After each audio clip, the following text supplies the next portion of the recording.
We will see fireworks tonight. What a pleasure it is to shout this out loud. Supercars are back. And a great start by Anton De Pasquale down the inside. De Pasquale does a great job, but it is on. Will Brown up on the outside, makes a race of this down to turn 2. Will Davison in second spot, and these guys are giving no millimetres on the outside of turn 1. Neck and neck into the braking area, 2 on a cold tyre. All 4 front cars, they started superbly. Anton has a big slide, they had a little bump. Will Davison actually got the best start of the lot, but he's not able to prevail. He's around the outside, in fact, he's right out in the dirt. Can he get down there, outside and around Shane Van Gisbergen? He's going to try to hold that car there and then turn it on the inside of Van Gisbergen. He's dumped the spot. That was unfortunate for Will. Unfortunate, but what a staggering recovery on a cold tyre to go out there and pick up all that grass and dirt and garbage, rescue it, get back on and only drop a spot. It's a minor miracle in itself. Our leader is Anton De Pasquale. He's got half a second over Will Brown, and it's on here now between Percat and Davison. Side by side into the right-hander at turn 8. Anton's checked out, then it's Will Brown, then it's Van Gisbergen, then it's this battle for 4th, Davison Percat.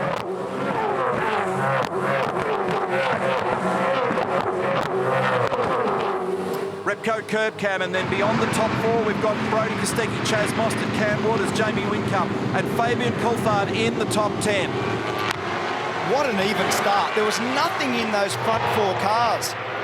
And as it turned out, Will Davison didn't have anywhere to go.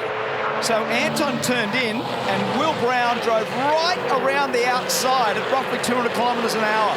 Superb shot on the opening lap. Sydney Motorsport Park, supercars at night. How cool. Meantime, the margin first to second just suddenly opened a little. So I wonder whether Will had a tiny moment, but it's now 0.8 of a second between Anton and Will. And just in the last lap, that's opened up. Shane Van Gisbergen still motoring along nicely there in 3rd position at the moment. This little battle continues to seesaw. Percat, Kostecki, Davison, Mostert, then Waters, Whincup. Fabian Coulthard's done a really good job, as you pointed out before, with the amount of spots that he's gained. 4 of them. I think he's the best placed driver in the field in terms of positional gain. James Courtney's making some ground as well. He's come up 3 spots. Gary Jacobson's come up a couple of spots. Martin Winterbottom has made 2 spots as well. Thinking about where other people are trending in the field, thinking about how you'll play the strategy game. There is a compulsory stop. We've got 24 laps to go. Nobody's blinked at this stage. You wouldn't jump too early here because the tyre degradation is so vicious. Pit now, please, Dave. Pit now. Oh, well, there you go, right now. So they're actually bringing some people in to bring them out of traffic, hoping to get the benefit of an undercut, but that makes for a very long stint on the incoming tyre set. Certainly does. It does give you clear track, however, and you can determine your own pace. Now Anton's come in, Will Brown's come in. That leaves Shane in the lead. We'll see how far he stretches those tyres. You're going to be clear as soon as we drop. Oh, drop wheel nut on the right rear of the Erebus car. That'll be costly. That will be costly. That was at least a couple of seconds. Oh dear. Both of those were difficult. Heartbreak. Dropped a couple of key seconds there in that process. Van Gisbergen's got a 6.7 lead over Brodie Kostecki, and Shane is just going to be very, very gentle on those tyres.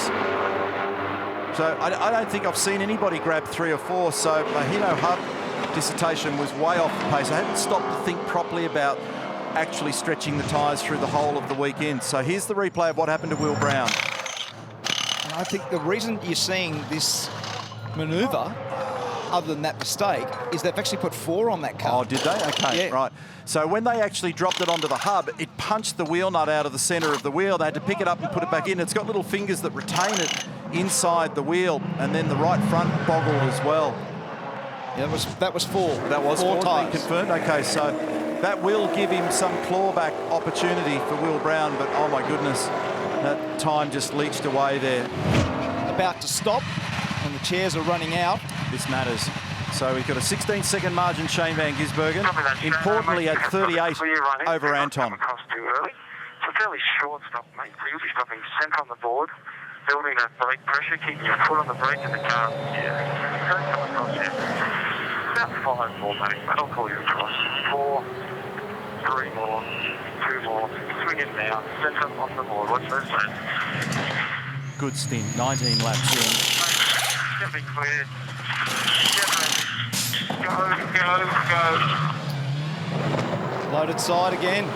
So, and there's the leader. Yeah, so Anton was always going to be in a better position by virtue of effectively an undercut in that scenario. However, Shane comes back badge out sportsmanship flag, car 44. Badge with fresh sportsmanship flag, working car side 44. tyres. And he'll use those to his advantage. And there was a bad sportsmanship flag that I heard in the background. The reason why I paused there. Who was it for? Courtney. That'll be track limits, I presume. So what he's got to do next time is be tucked right in behind and come off turn 2, sacrifice the exit a little bit, and come out of turn 3 with a better run. Nick was hungrier over the turn 6 curb there, and that helped him because he got a nice clean exit off there. Opened up the radius of the corner, so he's driving intelligently at the moment, positioning the car nicely and just keeping that last little squeeze of pressure off him. And to your point earlier, look how he drove that off there. He sat it on both rear tyres squarely and just advanced the throttle and maintained the margin so that he's not vulnerable up here. Now, when they were talking about tyre damage, I thought it was this curb here that may have been the issue, but of course, that's the left-hand side of the car, and as Garth pointed out, it's on the other side of the car. But that one is very harsh and has been known over many years to really tear up some tyres. Andrew Edwards, Brad Jones Racing with the owner in the background. He's the engineer for the red and white car, the R&J Batteries entry that's on screen. They're fighting for a podium here, the last spot on that podium.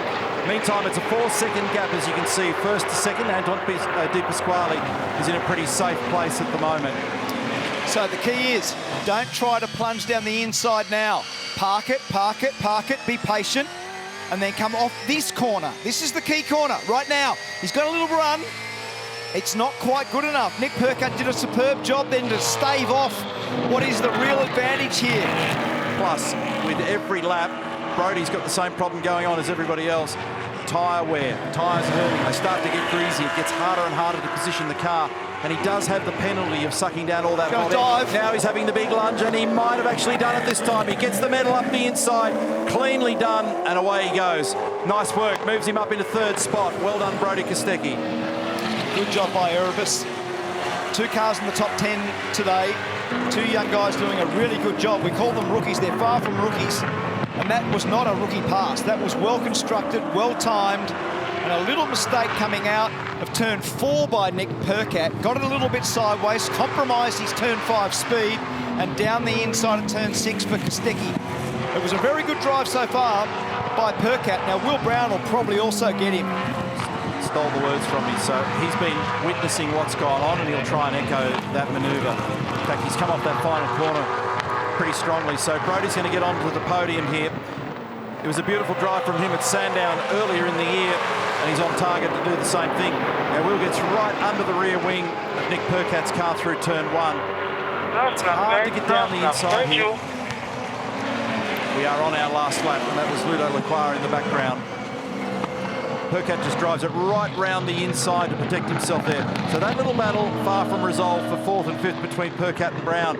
But now, with a 4.5-second margin in hand, Di Pasquale is going to close this one out and build on some recent momentum. What a great job in practice. What a great job in qualifying. What a brilliant job in the top 10 shootout. And a half-second margin at the end of that. And a beautiful race for him thus far. Victory for him earlier in the year at Tailem Bend in South Australia. Look at all that fresh air behind him. What a relief. Beautiful form, and that car's been hooked up gorgeously all weekend. Drives it out of the turn 8 hairpin for the final time. You'll catch a glimpse of Shane Van Gisbergen in the background. 2 corners remaining. Lines it up and starts to think about that run, that sweet run down to the checkered flag. And it's a nice way to come back to racing for Anton Di Pasquale. Lines it up. Here's the checkered flag. Race number 20 of the championship belongs to Anton Di Pasquale and the Shell V-Power Racing Team. 100 points in the bank and a hefty margin of 5.2 seconds at the end.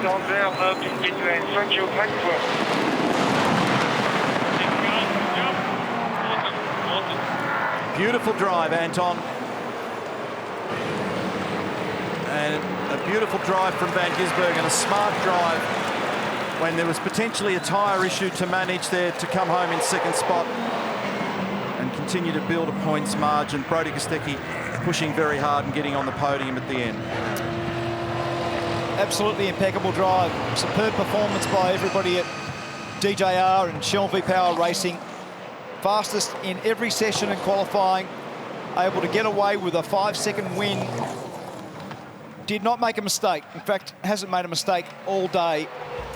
Let's check those results for you now and find out where your favourite driver has lobbed in our return to racing tonight. Anton De Pasquale, what a job for him. Just a little over 5 seconds in the end. Well done, 100 points in the bank. Shane Van Gisbergen nursed that one home. Very intelligent drive to continue to build his champ point situation. Brodie Kostecki, storming drive, used those tyres nicely. Nick Percat, Will Brown, Chaz Mostert. Chaz soldiered on out there. Will Davison had a wild ride tonight, followed by David Reynolds, Jamie Whincup, Tim Slade. Just outside, we had Fabian, Mark Winterbottom, and then Cam Waters was pretty quiet tonight, so they'll be frustrated with a little setup tweak there, no doubt. Followed by Hazelwood, Heimgartner, Jones, Jacobson, Fullwood, Pye, Smith, LeBrock, James Courtney also had a quiet night, Jake Kostecki and Zane Goddard. So what it's done to the points is this. 312 is now the margin between Shane Van Gisbergen and Jamie Whincup. Now, Chaz Mostert has moved up one spot and he grabbed a few points tonight. Will Davison has moved up a spot, but Cam Waters, because he was outside the top 10, he's dropped down 2 spots. So that has certainly hurt the cause for him.